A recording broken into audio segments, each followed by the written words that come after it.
Hello friends, welcome back to my YouTube channel. Hope आप सब लोग बढ़िया होंगे और मज़े कर रहे होंगे।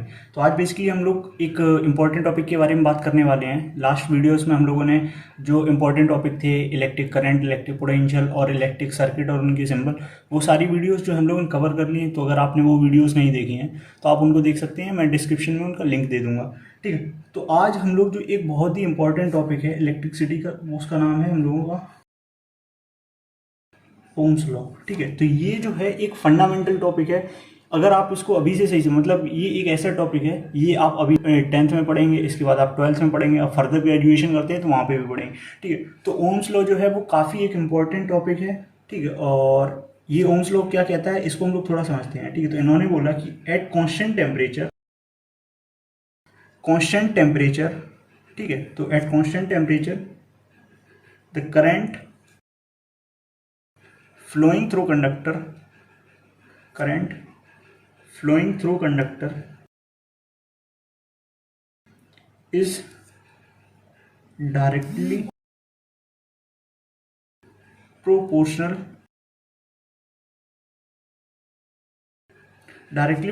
to the potential difference across it।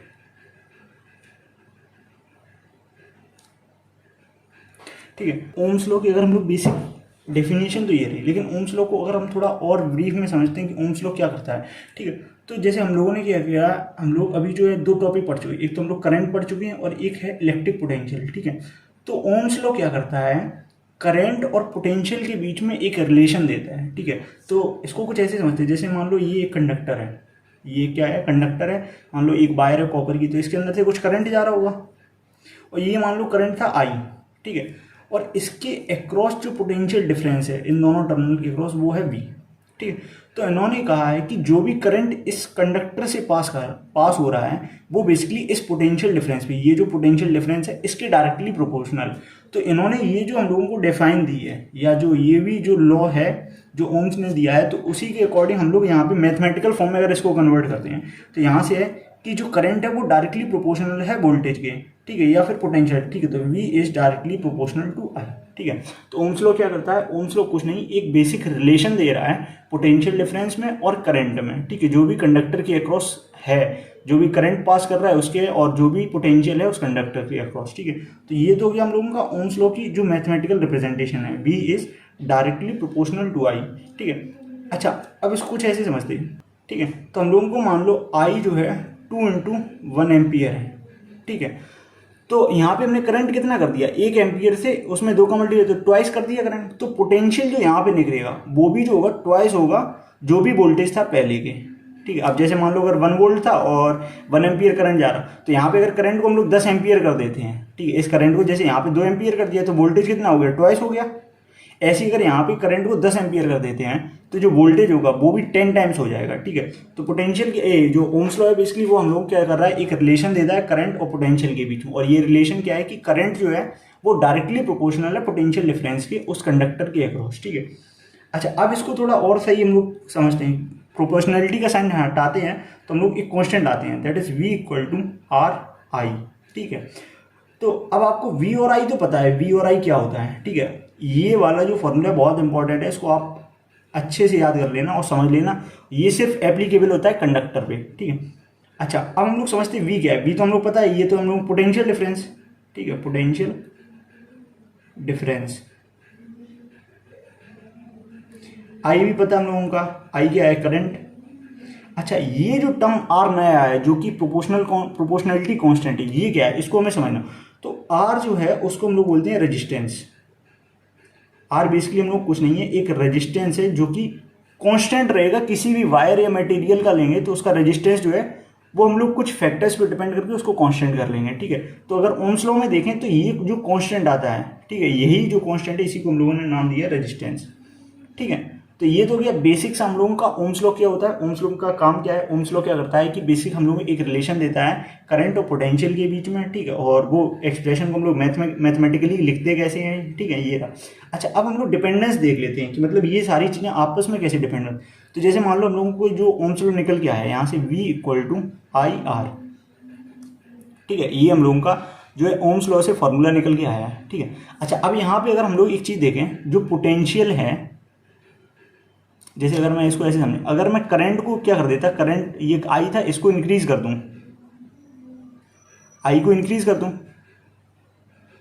तो पोटेंशियल भी तो बढ़ेगा। अगर आई को इंक्रीज कर दूं मैं तो पोटेंशियल भी बढ़ रहा होगा, क्योंकि ये इसके क्या है, इक्वल टू में, जैसे अगर यहाँ पे हम लोग 4 कर दे, पहले आई को 1 ले लो और रेजिस्टेंस को 1 ले लो, तो ये वोल्टेज कितना होगा 1। अब करंट को 4 कर दो, ठीक है, अब करंट को जो है 4 कर दो, तो और रेजिस्टेंस को इतना ही रहना, तो वोल्टेज कितना हो जाएगा 4 टाइम्स हो जाएगा, ठीक है। तो करंट को इंक्रीज करने पे पोटेंशियल क्या कर रहा है, बढ़ रहा है, ठीक है। तो यहाँ से हम लोग डायरेक्टली लिख सकते हैं V is directly proportional to I, ठीक है। करंट को इंक्रीज करने पे जो पोटेंशियल है वो हम लोग क्या कर रहा है, वो भी इंक्रीज कर रहा है। अच्छा, अब रेजिस्टेंस पे देखते हैं। अगर मान लो करंट को हम लोग कांस्टेंट कर लेते हैं तो रेजिस्टेंस पे कैसे, तो वोल्टेज जो है रेजिस्टेंस, जैसे अगर हम लोग रेजिस्टेंस को भी बढ़ाते, ठीक है, सिमिलरली यहाँ पे सोच लो, अब आई को 1 है तो रेजिस्टेंस यहाँ पे अब 1 था तो वोल्टेज 1 आ गया। अब रेजिस्टेंस को 4 कर लो और आई को 1 ही रहे, तो भी पोटेंशियल कितना हो जाएगा 4 वोल्ट। तो रेजिस्टेंस बढ़ाने पर भी हम लोगों को जो पोटेंशियल है वो भी क्या करेगा, इंक्रीज करेगा, ठीक है। तो पोटेंशियल का अगर हम लोग रिलेशन देखें आई और आर के साथ, ठीक है, अगर हम लोग करंट को बढ़ाते हैं या फिर रेजिस्टेंस, दोनों में से किसी भी एक चीज़ को बढ़ाते हैं तो हम लोग जो पोटेंशियल होगा उस कंडक्टर या उस मटेरियल के अक्रॉस, जो भी सब्सटेंस लेंगे उसके अक्रॉस जो पोटेंशियल होगा वो इंक्रीज करेगा, ठीक है। चाहे करंट को बढ़ाओ, चाहे रेजिस्टेंस को बढ़ाओ या फिर दोनों को बढ़ाओ, तब भी जो है पोटेंशियल डिफरेंस इंक्रीज करेगा। अब हम लोग देख लेते हैं करंट का रिलेशन, ठीक है। तो अगर इसी को हम लोग थोड़ा सही से लिख लें, ये आई को इसी साइड छोड़ दें यहाँ पे और आर को इसके वी के नीचे कर दें, तो ये कुछ ये वाला रिलेशन बन जाए, I equal to B by R. तो यहाँ से देख रहे होगे कि आई जो है वो पोटेंशियल डिफरेंस पे डायरेक्टली डिपेंड कर रहा है, ठीक है। तो यहाँ से हम लोग लिख सकते हैं I is directly proportional to B. अगर हम लोग पोटेंशियल को बढ़ा देते हैं, अगर वी को इंक्रीज कर दें, ठीक है, ये कुछ ऐसे लिख सकते हैं शॉर्ट फॉर्म में, वी को हम लोग क्या कर रहे हैं, बढ़ा रहे हैं, तो आई हम लोगों को क्या करेगा, आई भी है वो इंक्रीज करेगा, ठीक है। अब रेजिस्टेंस को अगर बढ़ा देते हैं, ठीक है, तो रेजिस्टेंस को ऐसे समझना है, ये क्या है, डिनोमिनेटर में है। अब डिनोमिनेटर में अगर हम लोग कोई बड़ी वैल्यू रखें तो ये पूरा वैल्यू जो है वो छोटा हो जाएगा। तो अगर ये पूरा छोटा वैल्यू हो जाएगा तो ये है किसके बराबर, आई के बराबर, तो ये पूरा भी छोटा हो जाएगा, मतलब आई भी छोटा हो जाएगा, ठीक है।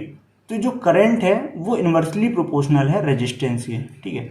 तो मतलब अगर रेजिस्टेंस को हम लोग बढ़ाते हैं, ठीक है, रेजिस्टेंस को अगर हम लोग बढ़ाते हैं तो करंट बेसिकली जो होगा हम लोगों का वो डिक्रीज होगा, ठीक है। तो ये रिलेशन थोड़ा याद रखना, कभी हम लोग सवाल कर रहे होंगे डायरेक्टली तो वहाँ पे काफ़ी तरीके में पूछा जा सकता है, ठीक है।